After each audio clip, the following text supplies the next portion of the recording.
müəllimlərimiz tam boş. Aha.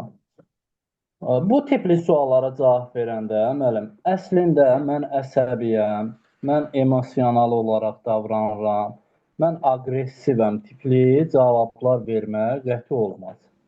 Aydındır? Yəni, bu mərhələdə dediyim fikirləri heç vaxt səsləndirmək olmaz. Yəni, aqressivəm, əsəbiyəm kimi fikirləri bildirmirsiniz. Əslində mənim mənfi xüsusiyyətim elə bilirəm ki, işimi daha məsuliyyətli yanaşmağımdır və başladığım işi sona qədər çatdırmaqda israrlı bir adamım, bir şəxsəm. Aydındır. Siz o mənfini onların diqqətinə elə çatdırırsınız ki, mənfidən müsbətə aparırsınız. Aydındır. Yəni, mən düşünürəm ki, bir məsuliyyətli olmağımdır, öz başladığım işi sona çatdırmağımdır. Əsas burada da məqsəd nədir? Siz təlim nəticəsini verirsiniz şagirdlərə, dərsinizin məqsədi sona çatdıra bilirsinizmi? Bəzən dərs prosesində xoşa gəlməz hallar ola bilər. Siz buradan kənarlaşa bilərsinizmi? Emosional olaraq özünüzə qapanacaqsınızmı? Bax, bu fikirlər hamısı sizdən bu mərhələdən soruşulur. Aydındır. Başa düşdünüz müəllim? Yəni, Başa düşdüm. Mənfini müsbətə çevirməliyik də. Belə deyil. Aydındır. Yaxşı, indi elə Aysel müəllimə səsini açmışkən, biz ondan bir sualımızı, cavabını Buyurun istəyirik. müəllim. Aha. Mən sizi, yəni müsahiblər deyir ki, biz sizi niyə seçməliyik?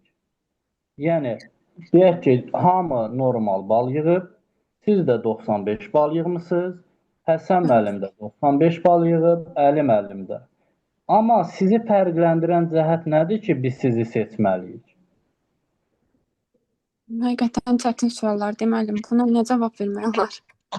Bilmədim. Görək, bizim Ruhiyyə müəllimə, siz zaten seçilmişsiniz, müəllim olaraq fəaliyyətinizi davam edirsiniz. Amma necə cavab verərdiniz? Mən belə suallarla məndə də seçməmişəm. Niyə çətin? Baxın, müsahibə mərhələsidir. İllərdir müəllimlik peşəsindəsiz. Heç müəllimliyi qoyuram. Heç onda belə cavab verim də. Yəni, öz bir bacarığıma daha çox güvəndiyim üçün, şagirdlərlə yüksək səviyyədə münasibətim olduğu üçün, ünsiyyət bacarığım yüksək olduğu üçün düşünürəm ki, mən seçilə bilərəm. Baxın, sizi biraz da istiqamət verirəm müəllim. Yarışma təşkil edirsiniz. Eyni kriteriyalara 2 şagirdiniz cavab verir. İndi gəlmişsiniz, seçim aparacaqsınız. O şagirdi necə seçirsiniz? Yəni, bir dənə şagird, seçim şansınız bir dənə. Daha çox seçilən, o kriterlərə uyğun. Əlbəttə. Onda demək olar. Həsən yazılan adınızı qeyd edeyim müəllim, zəhmət olmasa. Mən sizə müraciət edirəm. Məhsinova Dünya. Məhsinova Dünya. Dünya olaraq, yəni, İlk növbədə qeyd edərdim ki, artıq 22 ildir pedaqoji fəaliyyətlə məşğulam. Bu pedaqoji fəaliyyətin dövründə uşaqlar ilə belə deyim, davranlığıma görə, yüksək davrandığıma görə, əməkdaşlığı yəqin ki, bacardığıma görə, ünsiyyət bacarığım olduğuna görə yəqin ki, müəllim olmağı seçmişəm. Bax, məsələn, sizin bu cavablarınız mənim üçün yetərli deyil. Yəni, bir komissiyada mən olsam, sizi seçmərəm. Niyə? Yəni, bilimdə, səhvim bilim düzəldmək seçməliyim. Yəni, özünüzə inam göstərməlisiniz, müəllim. Deməlisiniz ki, mən düşünürəm ki, müsahibə mərhələsində mənim sizə verəcəyim cavablar digər namizədlərdən fərqlidir. Aydındır. Axı, bəlkə tək mərhələsindən keçməmişəm, ay Seymur müəllim. O bir sual verə bilərlər mənə. Məsələn, sən tək mərhələsindən keçməmişsən, müsahibə mərhələsindən keçmişsən. Yox, biz sizi niyə seçməliyik sualı? verirlər. Və bu biz sizi seçim mərhələsi artıq siz özünüzü təqdim etmisiniz. Mövzunu təqdim etmisiniz. Psixoloji olaraq suallara cavab vermisiniz. Bu halları görmüsünüz. Biz siz də fikir bildirməlisiniz ki, mənim müsahibə mərhələsində necə cavab verdiyimi artıq siz görmüsünüz. Özümə inamlı, ixtisas biliklərim, müasir dövrün tələblərinə cavab verən bir müəllim. Düşünürəm ki, verdiyim cavablardan artıq siz bir həmin sualın cavabını tapmısınız. Aydındır? Çox sağ ol. Çox sağ olun. Minnətdarım. Hı -hı. Müəllim, zəhmət olmasa daha da konkretləşdirək də, hansı formada konkret cavabı vermək olar?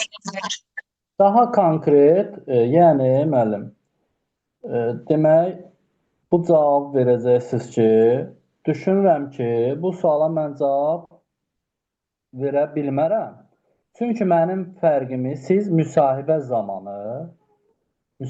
zamanı görə bilərsiniz.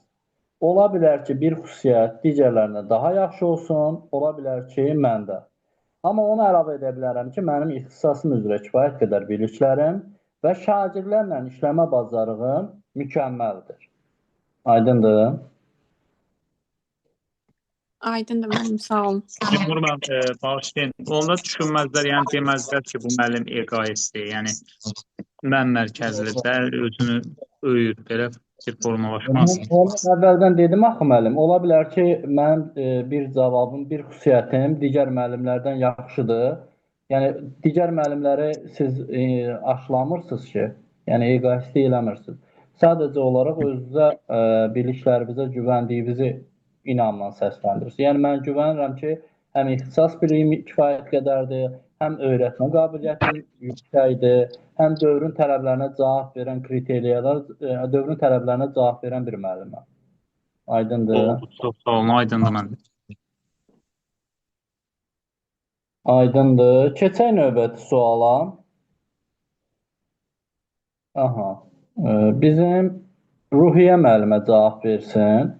Fərqində Dünya müəllimə səsinizi bağlayıram. Lazım olanda siz adınızı səsləndirəcəm, açacaqsınız. Ruhiyyə müəllimə, fərqində olmadan dərs prosesində kobud ifadə səsləndirirsiniz. Bu da sinifdə dərsin pozulmasına və yaxud hər hansı bir yaxşı, xoşagəlməz hallara gətirib çıxara bilər. Bir müəllim olaraq nə kimi cavab verə bilərsiniz? Yəni, belə bir hal başınıza gəlibsə və yaxud gələcəksə, nə edəcəksiniz? Müəllim o qədər diqqətli olmalıdır ki, uyğun olmayan bir sözlər işlətməsin.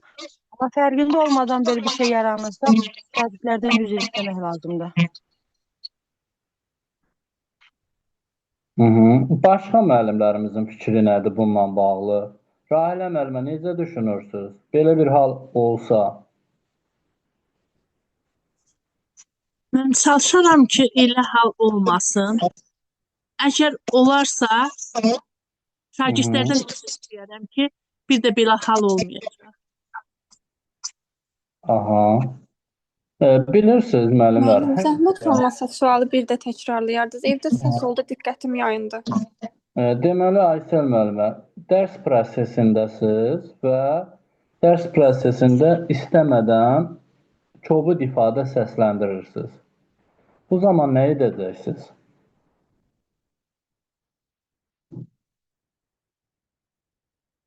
Necə düşünürsünüz? Bu zaman anında özümü toparlayıb üzr istəyə bilərəm. Məncə belə olar. Baxın, niyə qəbul edirsiniz ki, müəllim, siz ilk başdan belə hal başınıza gələcək? Məntiqlidir müəllim. Əslində elə demək olardı, bəli. Aha. Yəni, birincisi həmişə sığortalamalısınız. Yəni, mən düşünürəm ki, müəllimlik peşəsində olduğuma görə, özümə güvənli olduğuma görə belə ifadələrini səsləndirmirəm. Yəni, bizim leksikamızda belə bir ifadələr yoxdur. Düşünmürəm ki, nə vaxtsa da bunu mən səsləndirəcəm. Amma belə bir hal yaranarsa, əlbəttə ki, biz üzr istəyə bilərik. Yəni, şagirdlərimizdən də üzr istəyəcəyik. Amma birinci ilk deyəcəyimiz fikir, mən qəti şəkildə dərs prosesində belə ifadə səsləndirmərəm. Yəni səsləndirən bir müəllim də deyiləm. Nə vaxtsa ola bilərsə, yəni üzr istəməyi bacarığımda kifayət qədər var. Aydındır? Yaxşı, Gəncəli müəllim, sizin üçün əlçatmaz olan nədir? Əlçatmaz nədir sizin üçün?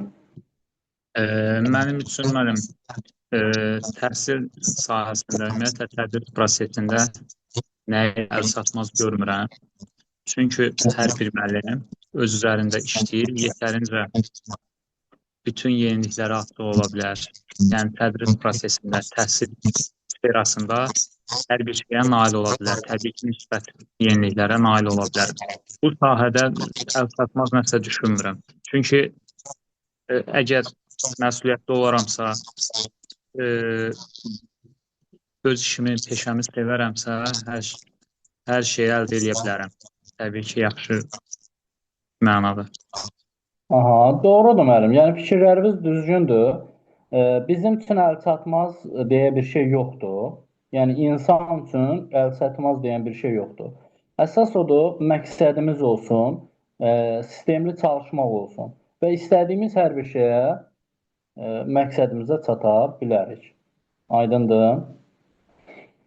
Bəli. Doğrudur müəllim. Bəs Cəmilə müəllimə səsini açmadı. Bizim üçün Cəmilə müəllim bu fikri səsləndirsə əla olar. Müəllim harda müəllimdir?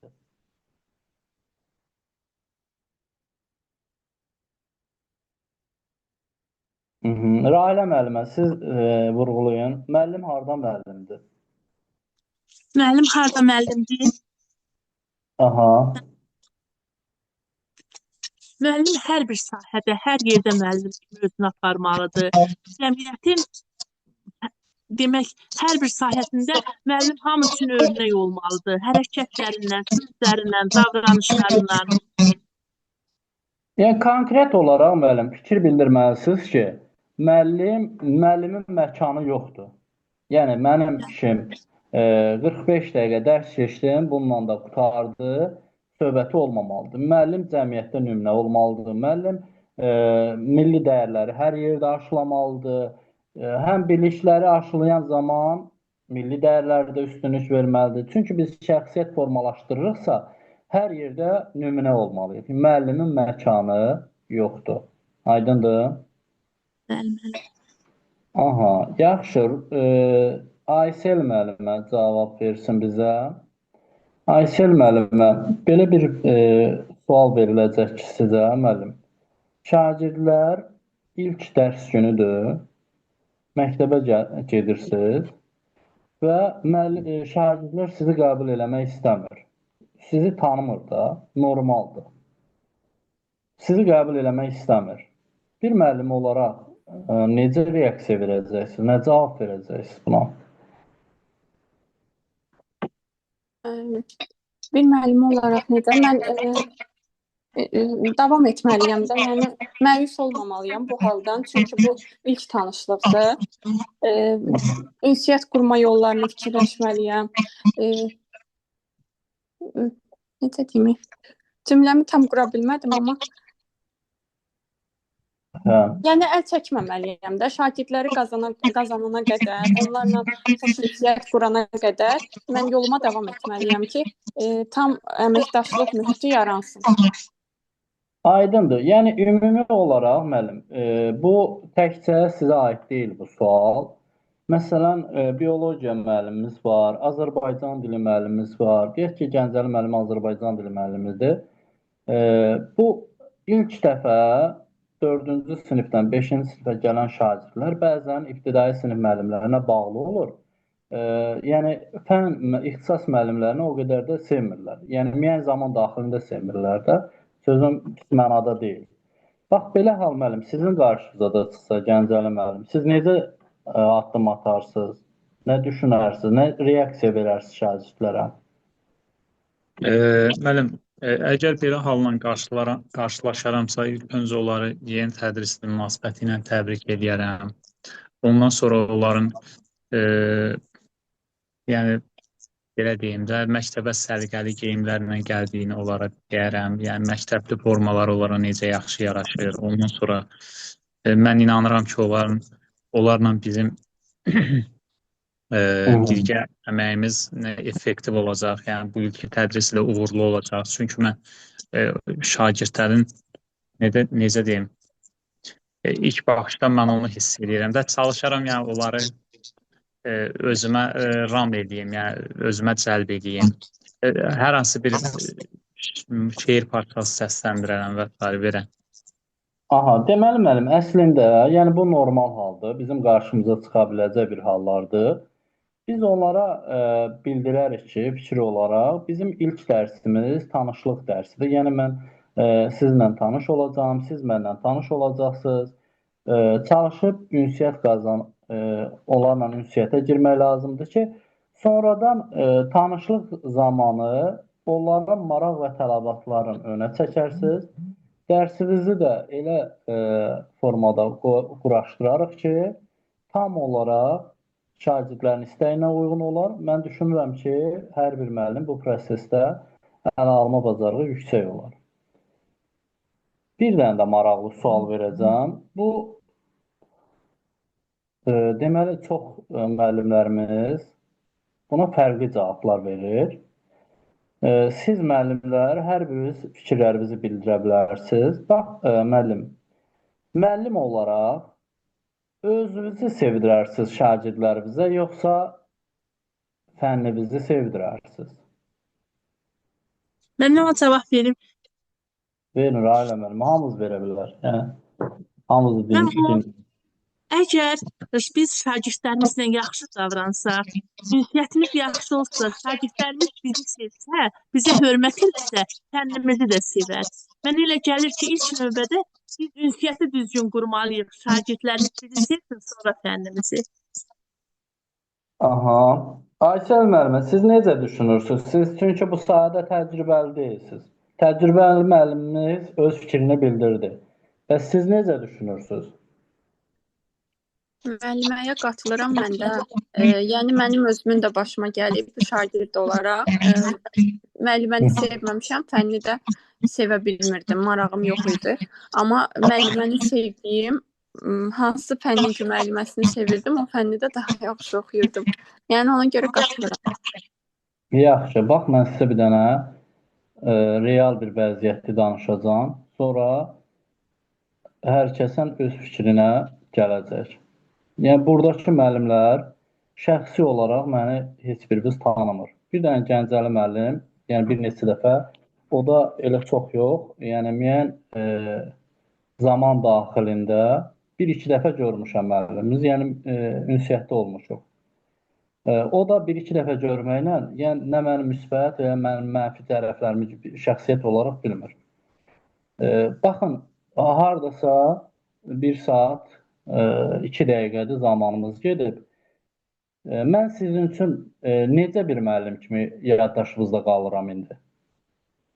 Amma məni heç görmürsünüz. Sadəcə olaraq səsimi... Mən cavab verə bilərəm. Səsinizdən hiss elədiyim qədər, məsəl üçün, çox disiplinli birinə bənzətdim.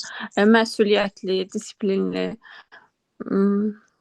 işində peşəkar, belə deyim də, yəni bu tərif deyil, hiss elədiyim ilk təəssüratlar bunlardır.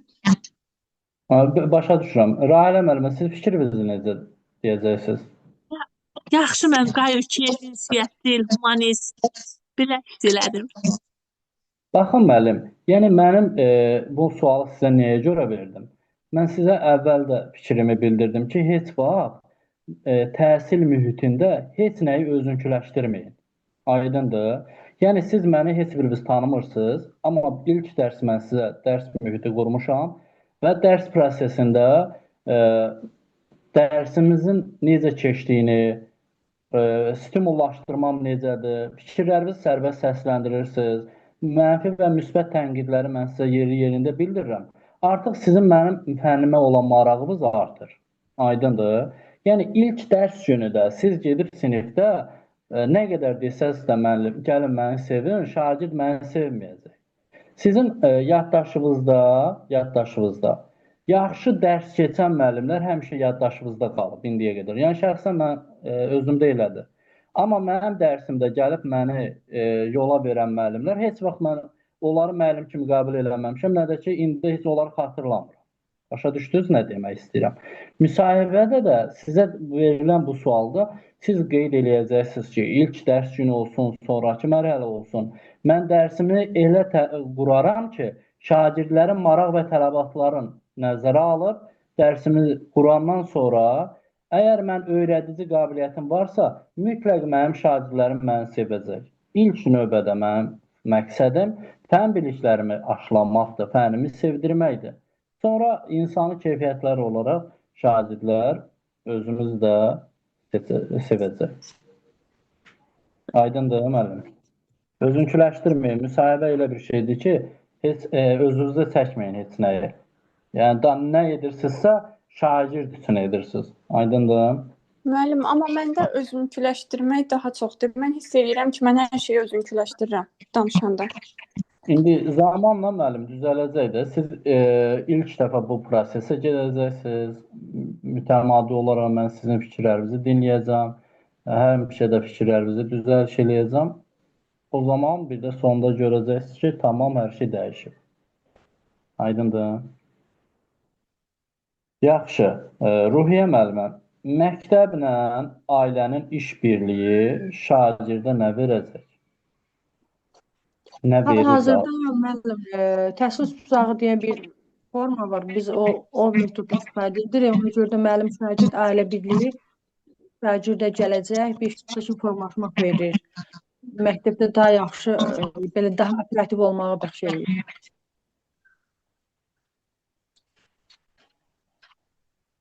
Yaxşı, Gəncəli müəllim, siz necə düşünürsünüz? Deməli, müəllim, məktəblə ailənin işbirliyi şagirdə nə verəcək? Mən düşünürəm ki, şagirdin şəxsiyyət kimi formalaşmasına onun böyük təsiri ola bilər. Yəni, onun dərslərinin, təlim-tərbiyəsinin, məktəbdə və məktəbdən kənar davranışlarının ciddi nəzarət altında olmasına təbii ki, səbəb olacaq və bu da şagirdin demək olar müsbət yöndə inkişafına zəmin yaradacaq. Mən belə fikirləşirəm. Doğrudur müəllim. Yəni məktəblə ailənin işbirliyi hər zaman vəhdət təşkil eləməlidir, üst-üstə düşməlidir. Yəni məktəbdəki müəllimlərlə ailədəki valideynin sözləri, davranışları şagird üzərində fəaliyyət üst-üstə düşərsə, biz o zaman gələcəkdə formalaşmış, yəni şəxsiyyəti inkişaf etmiş bir şəxsiyyət yetişdirə bilərik. Ailə ilə məktəbin işbirliyi həmişə üst-üstə düşməlidir. Yəni hansındasa bir qırılmalar varsa, məktəbdə qırılmalar varsa və ya ailədə qırılmalar varsa, şəxsiyyətin tam formalaşmasında müəyyən aksamalar olacaq, müəyyən mənfiliklər olacaq. Aydındır? Yaxşı. Bizə kim cavab versin? Bizə Aysel müəllimə cavab versin. Aysel müəllimə, deməli, bir şəxsi ədavətiniz olduğu şəxs var və siz də getdiyiniz məktəbdə təsadüfən həmin şəxsin övladına dərs deyəcəksiniz. Amma universitet vaxtı və ya digər həyatda olduğunuz müddətdə ondan şəxsi ədavətləriniz olur. Siz bu həmin şəxsi ədavətləriniz olan şəxsin övladı ilə bağlı valideyn əməkdaşlığı necə təmin edəcəksiniz? Müəllim, biz kurikulumda da öyrənmişdik qərəzsizlik prinsipi, müəllimin pedaqoji prinsiplərində. Mən bu şagirdimə qərəzsiz yanaşmalıyam, eyni zamanda da onun valideyninə. Çünki təhsilə, məktəb mühitinə o əlavə kənar prosesləri mən qatmamalıyam da. Mən təhsilimi necə lazımdır, elə də verməliyəm. Bilmədim nə dedim, elə olmalıdır məncə. Məncə düz dediniz, müəllim. Yəni, şəxsi ədavətləri şagirdə görə kənara qoymalıyıq. Şagirdin şəxsiyyət kimi formalaşması üçün digər valideynlərlə əməkdaşlığımızı necə olubsa, bu şəxslə də elə olmalıdır. Yəni şagirdin inkişafına görə biz bütün şəxsi ədavətləri qoyuruq bir kənara, işimizi necə aparırsa bu valideynlə də elə aparacağıq. Yaxşı, Rahilə müəllimə cavab versin. Rahilə müəllimə, siz şagirdə ev tapşırığı verirsiniz və şagird bunu yerinə yetirmir. Dəfələrlə yerinə yetirmir və həmin şagirdə qarşı necə cavab verəcəksiniz? Ümumiyyətlə, müsahibədə bu sual soruşulsa, nə cavab verəcəksiniz? Mən əvvəlcə şagirdimin yaxşı xüsusiyyətlərini, sual-cavabda, müəyyən kurslarla işdə yaxşı cavab verdiklərini deyirəm. Sonra isə onun Yox, müəllim, sualımız belədir həmçinin ki, ev tapşırığını yerinə yetirməyib. Bu şagirdə reaksiyamız nə olacaq? deyirəm ki, bir də belə eləmə. Gələn dəfə dərsi ev tapşırığını yerinə yetirərsən. Birinci səndən soruşacağam, baxacağam tapşırıq yazıbsanmı? Rahilə müəllimə, ixtisas nə Müəllim, mən üçün? cavab verə bilərəm. Verəcək. Biologiya. Biologiya. Aysel müəllimə, buyurun. Şagird əgər bunu mütəmadi olaraq təkrarlayırsa, hər dəfə hazırlıqsız gəlirsə, mən şagirdlə fərdi söhbət edib bunun səbəbini birinci aydınlaşdıraram ki, yəni buna səbəb nədir? Sən hər dəfə dərsə hazırlıqsız gəlirsən. Fərdi söhbətdən sonra, məsələ aydınlaşandan sonra mən şagirdə köməyimi, dəstəyimi göstərə bilərəm, istiqamətləndirə bilərəm.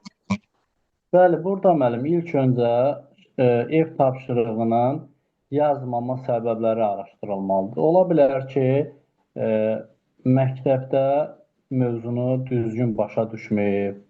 Ola bilər ki, deməli, dərs prosesi bunun üçün öyrədici olmayıb. Ola bilər ki, digər hallar yarana bilər müəllim. Yəni, sırf səbəblər araşdırılmalıdır. Ailədə problemlər ola bilər. Bu kimi hallar ola bilər ki, bizi şagirddə sonra ona uyğun istiqamət verməliyik ki, nəyi eləmək lazımdır. Bəlkə tam olaraq ailədə bir problem var, valideynlə əlaqə saxlaya bilərsə, səbəblər araşdırmalıdır, sonra ortaq nəticəyə gəlmək olar. Aydındır. Mən onu əvvəlcə demək lazım deyilmi? Tapşırığı yerinə yetirmək lazımdır. Bu dəfələrlə təkrar olundan sonra biz fərdi söhbət aparmalıyıq. Sonra valideynlə deyiləm. Elə deyilsən. Səbəblər araşdırmalısan. Yəni, səbəb varsa, ola bilər ki, başa düşməyib, aydın olmayan məqamlar var, hər hansı bir problemlər var ki, onları araşdırıb tam, yəni şagirdə qarşı siz tərəfdən olan problemləri aradan qaldırdınız. Bunları cavab verəcəksiniz. Müsahiblər qayıdıb deyə bilər ki, müəllim, bu yenə də tapşırığı yerinə yetirmir. Əlbəttə ki, burada yerinə yetirmirsə, valideynlə əməkdaşlığınızı aparmalısınız. Yəni, valideyni diqqətinə çatdırmalısınız ki, tapşırığın əhəmiyyəti şagird üçün nə qədər vacibdir. Ev tapşırıqlarının əhəmiyyəti haqqında danışmalısınız valideynə də. Düşünürəm ki, hər bir müəllim bu prosesdən yəni uzaq çıxa bilər.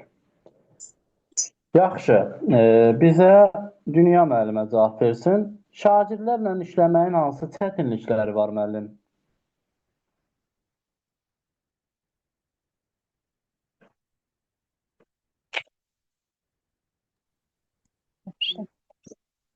Zəhmət olmasa müəllim bir də sual verərdiniz. Şagirdlərlə işləməyin hansı çətinliklərini görürsünüz? Yəni sizin üçün hansı çətinliklər var şagirdlərlə işləməyə? Mənim üçün şagirdlərlə işləmək zövq verir. Çətinlik görmürəm. Yenə deyirəm, pedaqoji təcrübəmdə də onu hiss eləmişəm ki, həqiqətən də uşaqlarla işləmək çox asandır. Düzdür, bəzi müəllim deyir ki, çətindir müəllimlik peşəsi, amma həqiqətən də hər bir müəllim öz peşəsini sevən bir müəllim mənə elə gəlir ki, uşaqla işləməkdə asan bilməlidir. Çətinlik səhlidir.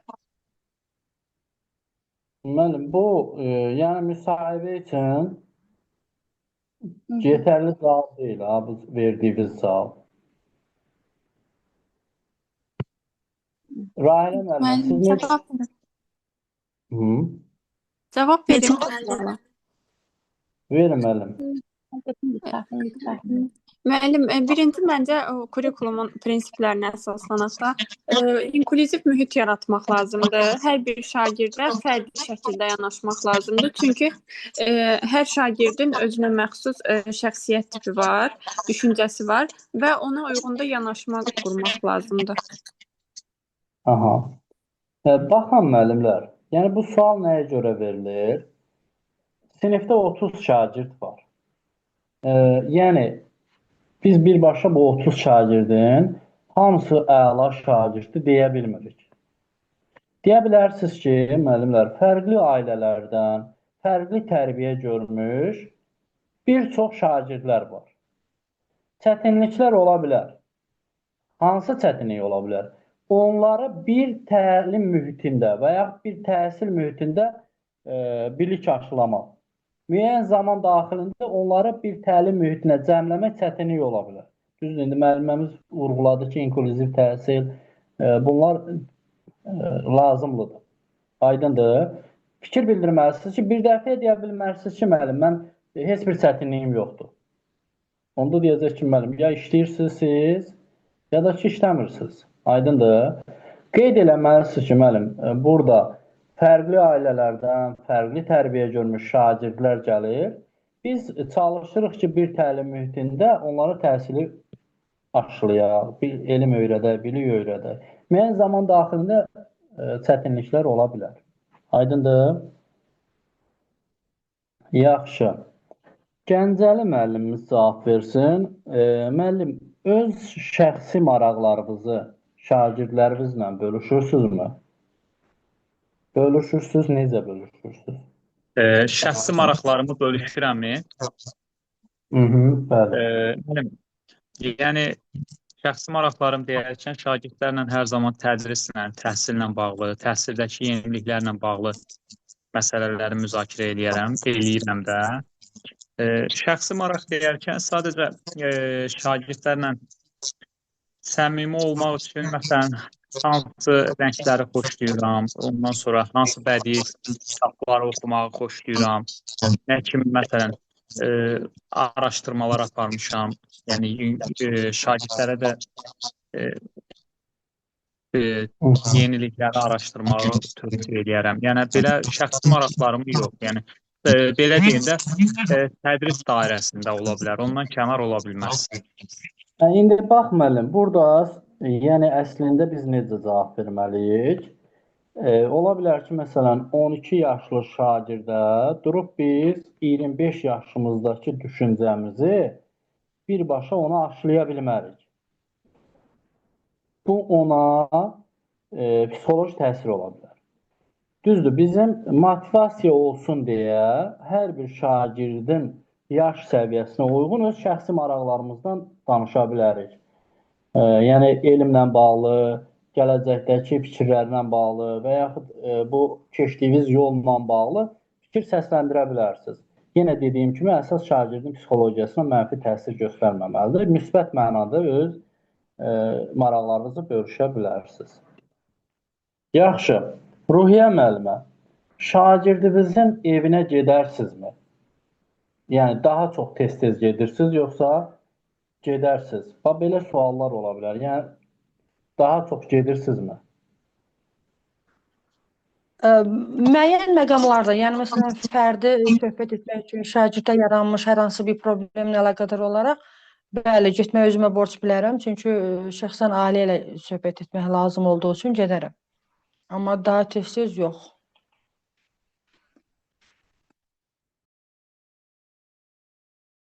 Seymur müəllim, o sualınıza mən bir təcrübəmi desəm, məsələn, ona orada elə cavab verə bilərikmi? Məsələn, 11-ci sinifdə bir yaxşı oxuyan şagirdimiz vardı bizim, mən o sinif rəhbəri olduğum sinifdə. Onun valideynləri oxutmaq istəmədi, dərsdən yayındırdı. Mən onlara getdim, söhbət elədim. Sonra o dərslərinə davam elədi. Yəni, sonra kollecdə təhsili davam elədi. Yəni, belə bir sualda belə şey cavablandırmaq olarmı? Əlbəttə, niyə cavablandırmayacaqsınız? Müəllim, yəni bizim şagirdin evinə getməməyimizdə bir qəbahət yoxdur. Gedə bilərik. Yəni müəllim şagirdin evinə getməyi normaldır. Hər gün getmirik ki, müəyyən məqamlarda ola bilər ki, dərsdən yayınma halları olar. Ola bilər ki, yaxşı bir uğuru olar, onu qeyd eləmək üçün gedə bilərik. Tərtib etmək üçün gedərik. Və yaxud bədbəxt bir hadisə ola bilər, o zaman gedə bilərik. Yəni müəyyən hallar ki var, onları gedə bilərik. Amma durdu hər gün şagirdin evinə getmək müəllim-şagird münasibətlərinə zərər verən hallardır. Aydındır? Yaxşı. Aysel müəllimə, əziyyət çəkirsiniz. Kifayət qədər bir şagirdinizi müəyyən fən olimpiyadalarına və yaxud hər hansı bir tədbirə hazırlaşdırırsınız. Gəlir tədbir günü şagirdiniz o tədbirdə iştirak eləmir. Bu sizə necə təsir edər? Müəllim olaraq sizə necə təsir edəcək? Və nə kimi cavab verərsiniz buna? Bu haldan asılı olaraq dəyişə bilər. Deməli, üzürlü səbəbdən olursa, mən bunu başa düşərəm və başa düşərəm də, yəni pis olmaram.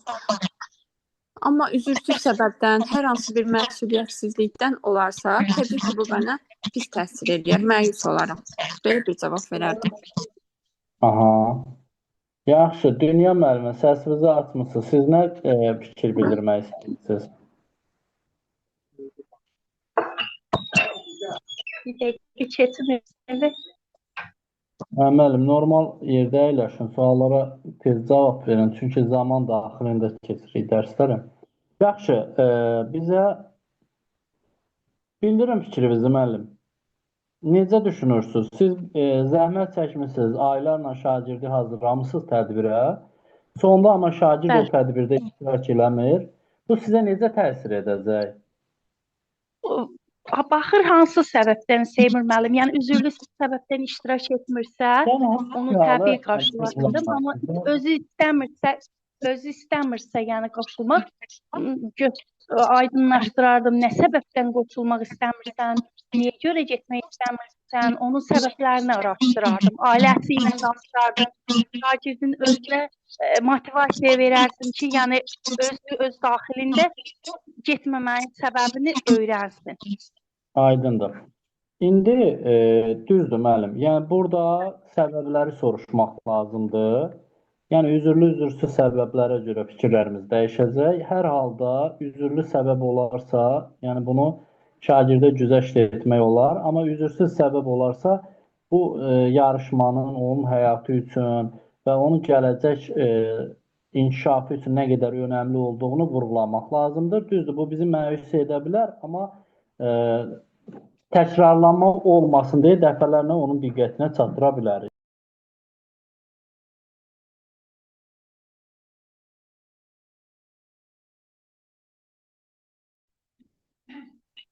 Sonra